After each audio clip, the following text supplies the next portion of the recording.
shadows of rust, saw the death of the American dream. They were kind enough to leave the bones for us after they'd picked them clean.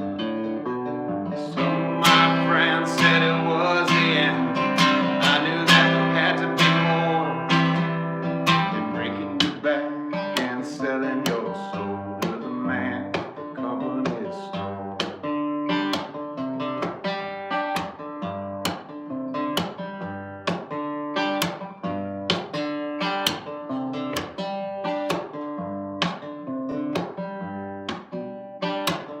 Had a job on the Pendle line before they closed the paper mill down. Now he's hanging out with the drunks and whores in a bar on the south side of town. Some days it's all we can do to pretend, other days it's hard to ignore the things we believe and the shit we were sold by the man the company stole.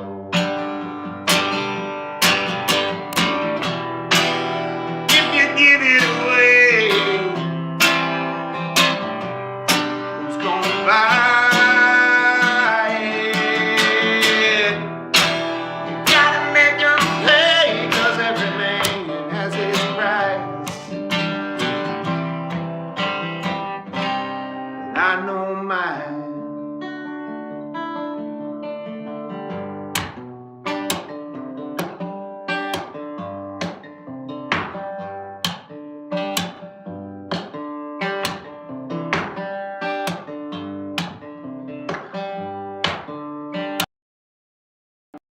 Take my songs out on the road, try to get a record deal. If there's anyone left that gives a damn, at least about anything real, I can build my brand and live in a band, call it my national tour, but it's just another job and another line at another store.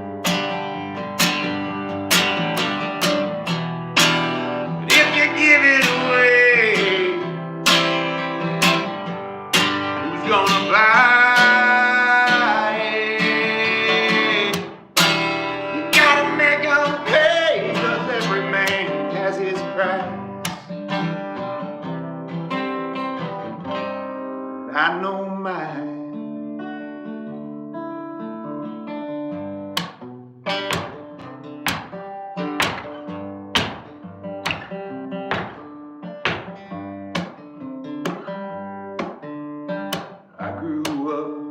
Shadows of rust, saw the death of the American dream.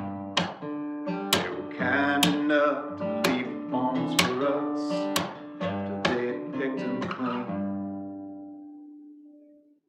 All right, so guys, do me a favor. First song we just heard is Company Store. Tell me a little bit about Company Store here.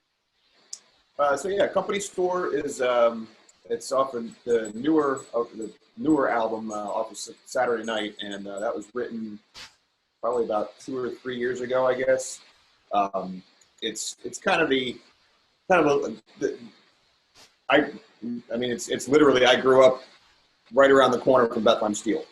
Okay. So it's really about the sort of the collapse of that.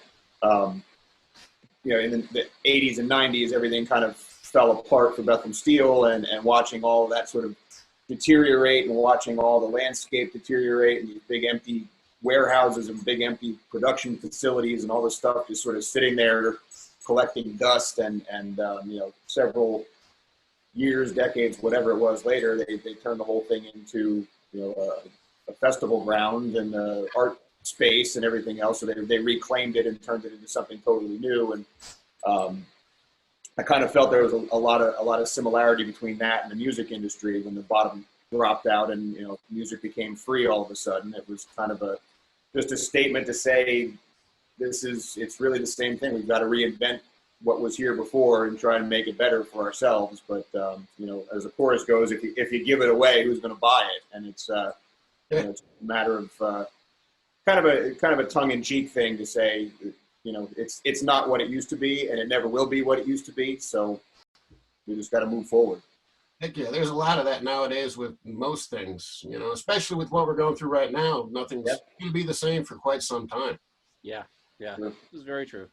I mean, when I went to school, I went to school and I studied piano and classical and jazz and whatnot in college, and graduated that in, was it 1990 or thereabouts, and at that point in time, me and my friends and the people that were, I was studying with, we all sort of figured, all right, well, we now leave and we start making records, and hopefully we start selling records and people actually buy our music and we go on tour, and that was sort of the goal of the whole life. That's what I thought I was going to do. And very quickly, as we got into the 90s, and as you said, like the Napster thing happened and all of the streaming services happened, all of that just sort of vanished, and the industry that we thought we were walking into or getting into, well, it just, as I said, it just sort of vanished. And so it's been interesting sort of trying to, and as you said, nowadays it's like I'm really having to rethink my entire life. I mean, for the last 17 years, I've been gigging 8-9 times a month, if not more, and that's given me a certain amount of income. And so I'm not going to stop being a musician. So I just have to sort of rethink. And so that's what, it's sort of the same sort of deal. I mean, you have to sort of rethink and reinvent yourself depending on what the industry is leaving you to work in. So, it's been a challenge, but yeah, company stores are great too. And I love that song. Yeah, definitely. I understand completely where you're coming from, even within, the video industry. As I was coming up and learning all this stuff, they're telling you one story after the next, and then you finally get that, job where you're like, all right, this is going to be great, and everything's just corporate. And Yeah. Yeah. Trying to get rid of you, and that's just kind of the way of the world now, man. Everything's changing, and Yep. got to adapt. Yeah, that's the secret. It is absolutely. So the next song we got coming up is Gallows Hill. Tell me a little bit about that one. Yeah, that's a fun tune. That's one of my favorite songs to play live, just because it's got so much room to stretch out, and it really is always a good chance for us to showcase the talent in the band, and let these guys just take off. It's a lot of fun to do, with the full 5-piece group. So the song was written about. Also, this was kind of another history lesson, but it was written. Some friends of mine were sort of giving me some tours of some buildings in Easton when we first moved back to the area, and the story, they were telling me the story about how at the top of Northampton Street, right around 6th Street, it's where they used to build the gallows and hang people and stuff, because the courthouse was right downtown. And a few years later, Two Rivers Brewing Company opened up on that corner at the top of the hill, and we played there quite a bit. And so I kind of wrote the song about Gallows Hill, but the place to go, because it was just, it's just so much fun to hang out up there. They shut down 6th Street every now and then and have some outdoor concerts, and they do a big crab boil thing, and it's just a lot of fun. So the song just kind of sort of almost wrote itself, because it's just such a good time. Nice. Well, once things get up and running again, everybody should go check it out then. It sounds like a fun place. It's a hell of a time. Yeah. Awesome. So Gallows Hill. It's a good tune. It's fun. It's a lot of fun for us because, like I said, Carter generally writes all of the tunes. He's the lyricist, and he usually shows up with, for the most part, like a fully formed concept to a certain degree. But this record was actually, when we compare this record, the most recent one, the one we're talking about, to the one before, Carter had done almost all of the playing on the first record. Besides, you didn't play drums, but you played bass and guitar. Yeah, most of that. Whereas this record was a very different kind of thing for us, because we went into the recording studio where we work with our producer, who's also the guitar player in the band, and we just sort of fleshed them out in real time.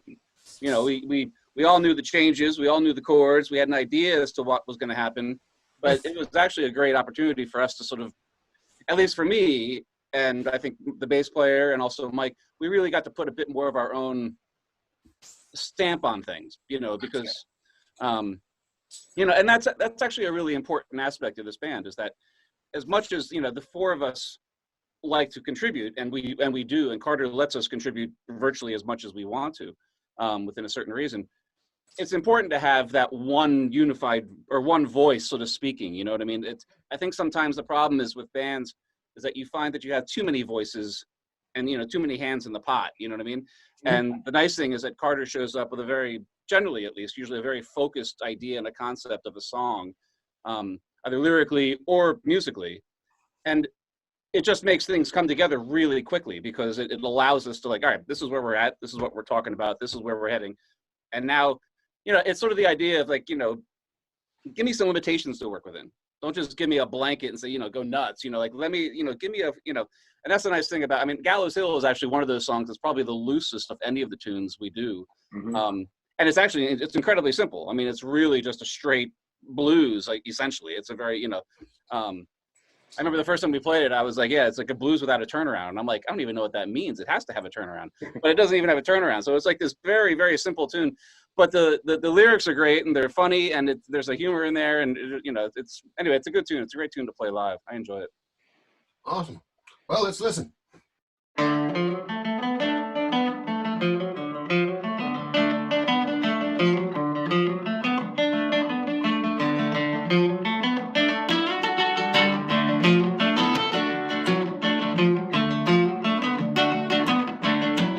up to Gallows Hill, gonna have me time. Going up to Gallows Hill, gonna have me time. Come along, meet some friends of mine.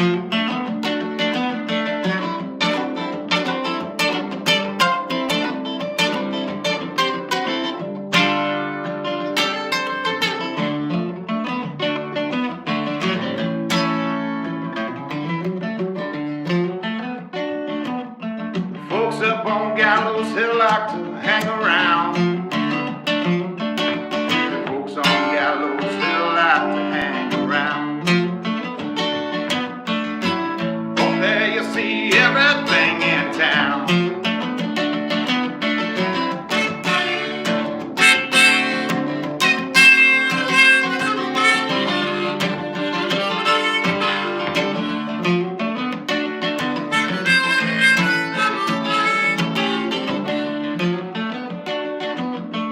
Ladies on Gallows Hill gonna treat you fine. Them boys on Gallows Hill gonna treat you fine. Ask for water, you sure to get some wine. Oh my!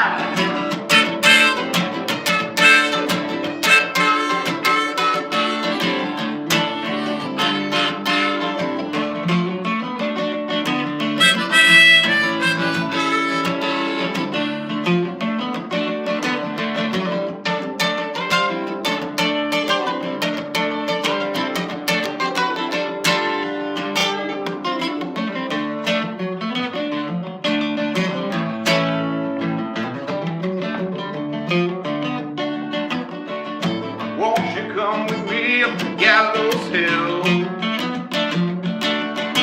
Come along with me up to Gallows Hill. You gonna go out and find someone that will. You know I will.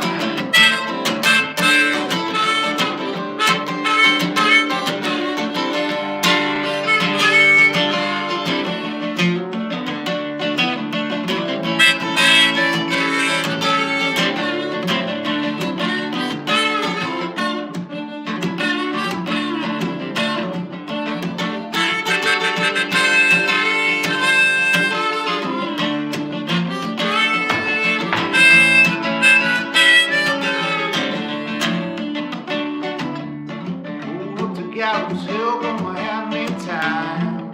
Going up to Gallows Hill, gonna have me time. Come along and meet some friends of mine.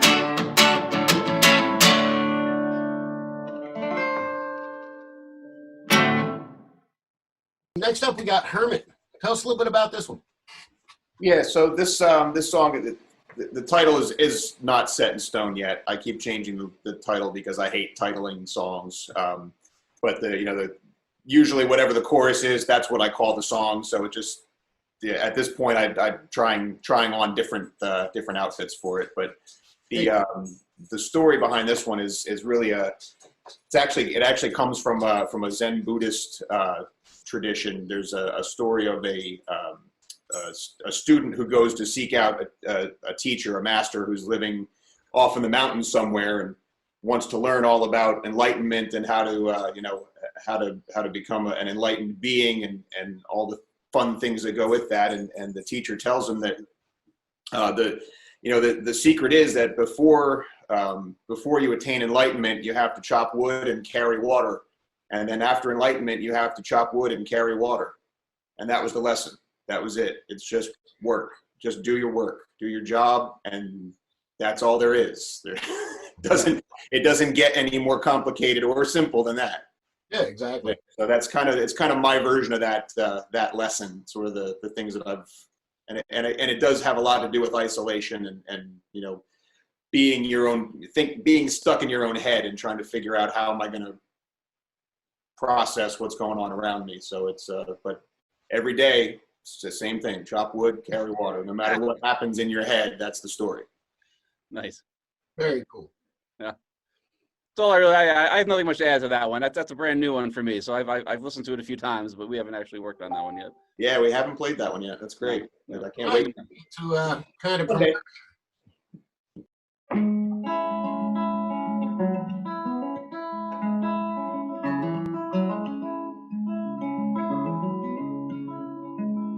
In the morning when I rise, I'll be the man I want to be this time. Every day begins again. I can change the how, the where, the when.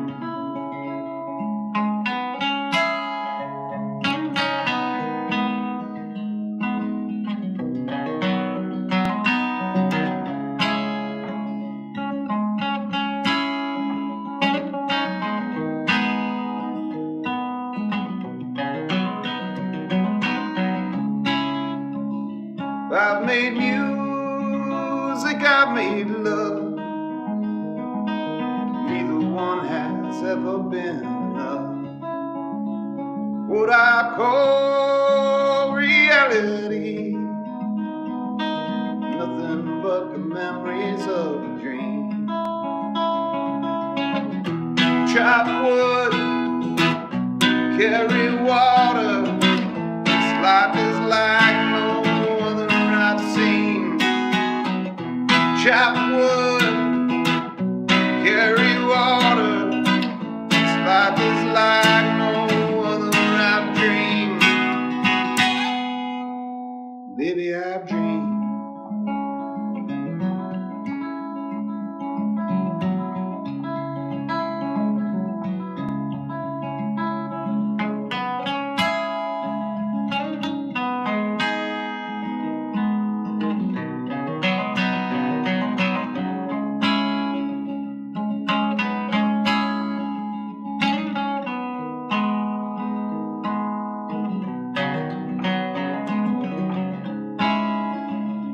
When the day comes to a close, I'm unconcerned about what I don't know. Let it be my epitaph. We're all born crying, have to learn to laugh. Chop wood, carry water. This life is like no other I've seen. Chop wood, carry water. This life is like no other I've dreamed. Baby, I've dreamed.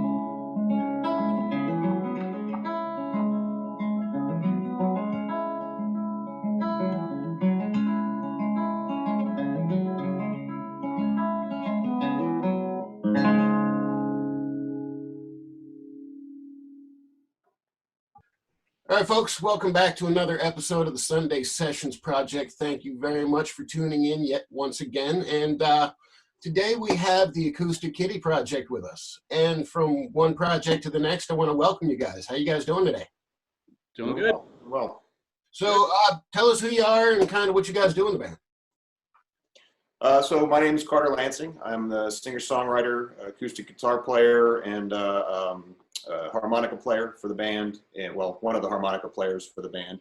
I wrote all the songs that we do on the 2 albums that we have, and have been doing this. I've been playing music for, well, since maybe the mid '90s. I joined a band. Before that, I was just a writer, just a poet, lyricist, whatever. But the bug caught me, and I had somebody got me a guitar for Christmas one year, and I learned how to play, and it just happened at the right time and in the right way, and I just kept following it, and it led me into a group of guys that I'm just thrilled to be able to play with, and they love my music, and I love to play with them. So it's all, I don't feel like I did any of it. I feel like this is all stuff that I stumbled into, and I'm lucky enough to be able to do it. So here we are. Awesome. Okay, my name's Dan. I play the piano in the band. And organ. I met Carter, I guess, I'm thinking it's, I don't know, about 12 years ago, maybe 12, 15 years ago. Something like that. I don't even know. It's been a while. Anyway, we met at an art gallery downtown in Easton, and I think we had both sort of known who each other was, but we'd never really met. We introduced each other, and somehow conversations began, and next thing you know, I was just doing session work, originally just playing on the first record, and then I think I ended up learning more songs than I needed to for the session, and ended up playing on all the songs. And then Carter's like, hey man, you want to join a band? And at the time I was honestly in, like, I think 3 or 4 bands. I don't really remember how many. But Carter's music sort of spoke to me in a way that some of the other bands I was in wasn't speaking to me anyway, in the same way. And I suppose that's sort of the easiest way to put that. I have my own jazz trio that I write for, and I've written a ton of music for my own group. So I have a trio, and then, like, I teach college, and I teach piano at college, at music. I teach at Moravian College. But I grew up, a huge Springsteen, Jackson Browne, singer-songwriter kind of lover, and that kind of piano playing, I'd never really gotten the opportunity to do, quite honestly. And so when the opportunity came to play with Carter, it just was like, yeah, this is the kind of stuff I want to be doing. And so, Nice. And then when I realized who the other guys in the band were and got to know who they were, it was like, wow, this is like it's just a good unit. There's a great deal of respect amongst all of us. But there's also a great deal of opportunity for each of us to sort of, I guess, shine, if you will, because, it's great. I mean, I get to take solos, and I enjoy soloing, and I get to comp behind singers and all of that. And in the jazz trio, it's usually just piano, bass, and drums. So it's usually all about me. It's all about me playing the melodies. Whereas when I get to play behind a singer or play behind a guitar, it's just a different sort of way of approaching. And I love not having to be that main person, just to be a part of, the idea of being a part of a unit and making and serving the song is something that I've learned to just completely love. So, but that's what I do. It's I suppose in the end, Carter, I think, has sort of probably said this more than I have, but it's easy. Like, what we do should be easy, and it is easy. And so with the ease of it, it's just fun. I mean, I don't think we've ever had a bad gig. I mean, we've had funny things happen on gigs, and within tunes. There are stories. Yes, Lord knows, but the fun is always there. There's no pressure. There's no one cracking a whip. There's no one shooting a dirty look at anybody. There's no ego. So it's absolutely pleasure. I mean, it's and the truth be told, we rarely, if ever, rehearse. I mean, we're always prepared. Usually, I mean, we always show up and we know what we have to do, and we, But the beautiful thing is that spontaneously things happen on stage that, just happen. And so, so that's the thing that I love. I come from a very purely improvised world, and so I'm used to flying by the seat of my pants on stage, and that doesn't bother me at all. I'm very comfortable with that. But within this context, I suppose I'm probably one of the instigators of that kind of thing live. I mean, I never really play anything the same way twice, with the exception of certain parts. Uh-huh. Neither do I. Yeah, well, this is true. That's just because I'm not good. That's not true at all. You call it improvisation. I call it making mistakes. Nice. The same results. Yeah, I hear you. Nice. But anyway, yeah. So that's sort of where it all that's where it all sort of falls into place, you know. Yeah, the piece that Dan left out was that I actually won him in a card game from Mike Roy. He was playing with Roy and the Secret People when we met, and I actually won him in a card game. So that's really the true story. Nice. So when we come out to see you guys, it's kind of an organic show. You put on more of an organic show. We can actually expect a little bit of switch up, you know, just some new life to each song as we see you perform live. Yeah, the songs definitely grew from the first album. You know, just as Dan, you know, he's mentioned before that I played a lot of the instrumentation on the first record myself, and brought them in to play live. And when the songs went live with a whole other band behind it, the songs turned into entirely different songs, and they sounded different, and they felt different, and they grew, and they had life and breath. And so that's why I love to do this, because I can take these seeds of an idea and just literally let them go with the band, and they become something totally different than what I could even have imagined. So it's incredibly gratifying. I think the other aspect of the band that I often think is very interesting is just simply that the guitar player and producer, Mike Carr, and the drummer really come very much from like a country sort of background. I mean, you know, they're fantastic, real deal traditional country players. Marty, the bass player, should have been in Duran Duran or you know what I mean. You know, he has a very sort of 80s deep Ultravox kind of, you know, vibe thing that he knows, you know. And then I come from where I come from, which is this classical jazz, you know, and Springsteen world.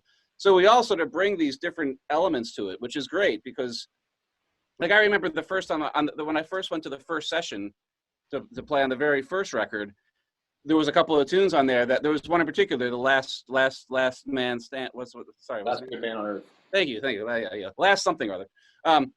And it's a country song. It's a straight up, very much of a country kind of tune. And I actually called the producer. Mike, the guitar player, and I said, "Hey man, tell me what to listen to. Give me a couple records to go check out. You know, tell me, you know." And so he did. You know, and I went and I bought some Floyd Kramer records, and I got some Willie Nelson with Pig Robbins, and I found these great.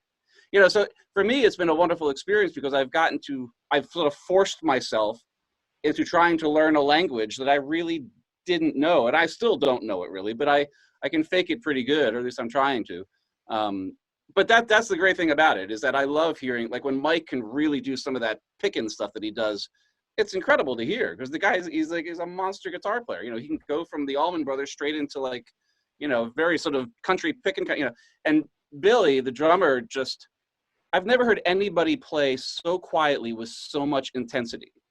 I mean, that's a really difficult thing to do for a drummer. Billy can play a whisper, and you're on the edge of your seat, you know. And I love that, because he's just one of these guys that you don't realize how great he is until like it's over, and you're like, oh my God, that was so good, you know. And so that's what I love about it. I mean, and Marty's just solid and fun, and you know, and he also, the other thing Marty does live, which is wonderful, is the backup vocals.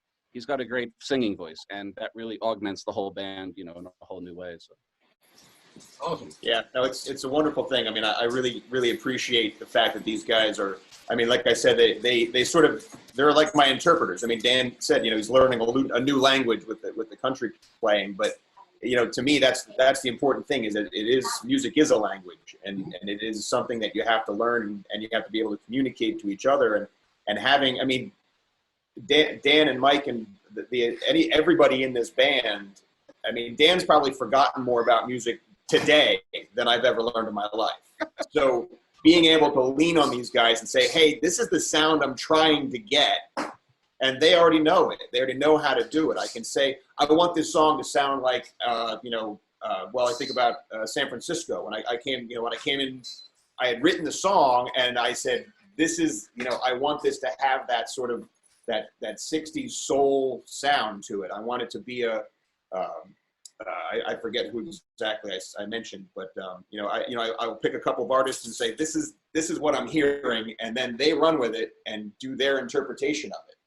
Yeah, awesome. So there's a pretty cool story behind the name. Hi, Becky. That's Becky. Hi, guys. So tell me about the name. So the name Acoustic Kitty Project came from, I was listening to an NPR story about, it was actually a book that had been released in maybe the early 90s called The Wizards of Langley. And it was all about declassified CIA documents that had been, this author had gone through and pulled out the most ridiculous things that the CIA has ever done. You know, and it's a long list, I'm sure, but the story that jumped out at me was this program that they were implanting listening devices into stray cats to use as to spy on the Russians, and during the Cold War. So this was, 1967, I think, and they spent $20 million in 1967 money. So that's, probably enough to buy a small country right now. And so they put probably thousands of cats that didn't make it out off the table, and then they got one that did survive, and the prototype got released into a park to test it, and it got hit by a taxi cab. Oh. So the millions and millions of dollars right down the toilet, and it didn't work. It was a colossal waste of time and money. And so when I heard that story, I said, that is what I'm going to call my band.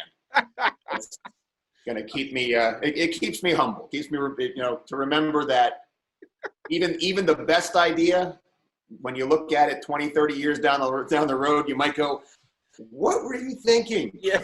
I don't think I ever heard that full story. Yeah, so that's how it came about. Awesome. So what do you guys got going on? I mean, I know right now, nobody's playing anywhere. Hey, there you go. You're looking at it. You guys got anything new that's going to be coming out? Anything you want to tell the audience about? Well, we do. I mean, the one song Hermit and another one that I did for you guys. I've probably got a bunch of new tunes that I'm writing, because obviously I have nothing better to do. So there's a lot more time to sit around and come up with some new material, and this, the forcing everyone to work digitally and, virtually or whatever, that's another thing that I'm really trying to learn a little bit more about, to be able to collaborate with different people, because we don't have to go to a studio all the time. We know that we can send tracks to each other and still work together, even though we're not in the same room. So it's a nice way to remember that we can keep working with each other, even though we're separate. So I think there's going to be a lot of neat stuff that comes out of this. And, I'm just looking forward to a chance to actually physically play together again. But, in the meantime, there's going to be new stuff coming out, and, we can't wait to share it. Awesome. Yeah. Where can our viewers find your stuff? Not only, we know you're on Facebook and all that, but I mean, give us some other avenues that if people are looking, they can find some more stuff. Well, acoustickittyproject.com is the band website. I also do some work with a songwriting, sort of a collective of different songwriters called the Bastard Sons Presents, which was also a live show thing, but it's basically, again, Mike Roy from Roy and the Secret People. He and I got together one day and decided that we wanted to be able to listen to all of our favorite singer-songwriters in the Lehigh Valley, and we went out and started this thing where now we kind of do a storytellers live show where we take folks who are normally in a band together, and we'll bring them to an acoustic solo singer-songwriter setting, and talk about the songs and talk about stories from the road and talk about our lives and writing and the process and all that kind of stuff. So it's really a selfish excuse for us to sit down and play and listen to other people that we like to see, since it's always so hard to see each other. So it's Bastard Sons Presents as another avenue where I do my thing. Awesome. We'll have to check it out. So is there anything I'm forgetting about that you guys would like to mention? No, I feel good. Yeah. Yeah, well, you can check out dandecellist.com too, because he's what's the name of your trio, Dan? Yeah, it's just the Dan DeCellist Trio. So, yeah, if you go to just dandecellist.com, I'm all over YouTube and Spotify and all that good stuff as well. But dandecellist.com has everything. Just recently, I'm pretty excited. A small label, I guess, that's associated with Warner Brothers called Deco Music, DEKO, is actually in the process of releasing or reissuing, I guess, my trio CDs. Nice. It's actually a pretty big deal. I'm pretty excited about it, just because you know, I've been putting out my own music for years and doing it all on my own, and now suddenly, you know, here's this record label associated with Warner Brothers, which sounds sort of exciting to me. You know, getting behind me and promoting me and pushing me. So, so I don't really know what all that means, especially in these days. But it's something that's happening. So, Hey, but awesome. yeah, everything is just at dandechellis.com. You can find videos. I do a bunch of different stuff. I do jazz. I've made tons of ambient music, sort of long, stretchy, ambient, floaty kind of. I'm a huge Brian Eno and Harold Budd fan and all that kind of stuff. And I also play with a couple other bands, with the Dana Gaynor Band and a few other people as well. So yeah, I'm out there. You can find plenty of stuff. Awesome. Say that again. Yeah, exactly. So before we head out, we're going to hear the song "Lonely." Give me a little bit of a background of that song. That one is it's another new one that hasn't been recorded yet. And I'm really another one I'm really looking forward to getting in front of these guys so that they can play on it. I want to hear where they go with this one, but it's a song about ironically, it was having too many shows. I mean, not that you can have too many shows. You know, we play. That's what we do. That's the reason that I make music is to play it. So I go out and, you know, I always say, you know, Becky, my wife Becky, was the one that pushed me into this. You know, when we started dating and I started playing her my songs, she said, "What the hell are you doing on my couch? You should be out there gigging." Nice. And so now that I am, she stays home because she's a homebody and she doesn't have that itch for the rock and roll lifestyle or anything like it. So you know, I leave and she stays home, and every time I leave, it's terrible. It's something I don't want to leave. I don't want to go out and do things. I want to be here in my house with my dogs and my wife and my goats and doing all the things that I do. And I'm really comfortable here, but you know, it's this living in this, you know, dual world of being out and being home, and both of them define who I am. They're both a big part of my life and big part of, you know, what makes me happy, what makes me feel complete. So this song is sort of about that. Sometimes it's a balance, sometimes it's friction, sometimes it's, you know, it is what it is. It's just, you know, but you know, the song was really reminding both of us that, you know, we're not the only ones who are lonely. You know, you may be somewhere missing somebody, but they're missing you too. So it's kind of, you're not alone. It's, even though you're lonely. Well, tell Becky we say thank you. If it wasn't for her sacrifice, we wouldn't have today's episode. Nice. That is right. Well, hey, thank you guys very much for joining us and helping us bring, you know, the crowd another new episode tonight. Folks at home, thank you again for watching. We greatly appreciate you tuning in. Remember, you can find us on Facebook, YouTube, Spotify, Stitcher, wherever you get your audio or video to entertain you. There we shall be. Please remember to like, share, subscribe, and we will see you again, hopefully next week. I don't wanna see you cry. I don't wanna say goodbye. It just happens this way. You know, I wish that I could stay, but the music's calling me. There's some place I've gotta be, in some dark and dirty bar, too far away from where you are. You're not the only one that's lonely. You're not the only one that cries. But I know that there are only